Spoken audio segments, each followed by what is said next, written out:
Վարչապետ Նիկոլ Փաշինյանը Տիրանայում մասնակցել է Եվրոպական քաղաքական համայնքի 6-րդ գագաթնաժողովի բացման արարողությանը։ Գագաթնաժողովին մասնակիցներին, այդ թվում վարչապետ Փաշինյանին, դիմավորել է Ալբանիայի վարչապետ Էդի Ռաման։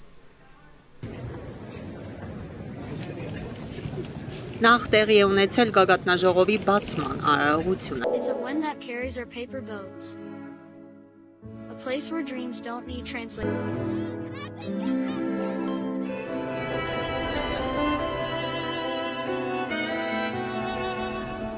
Art, music, and vibrant culture ahead of its time. And vision. Welcome to Albania. Welcome in Albanian. Вітаємо в Албанії. Այնուհետև կայացել է գագաթնաժողովի մասնակիցների տեսալուսանկարահանման արարողությունը, որից հետո կայացել է առաջին լիագումար նիստը։ Գագաթնաժողովի շրջանակում վարչապետ Փաշինյանը մի շարք հանդիպումներ է ունեցել արտերկրի գործընկերների հետ։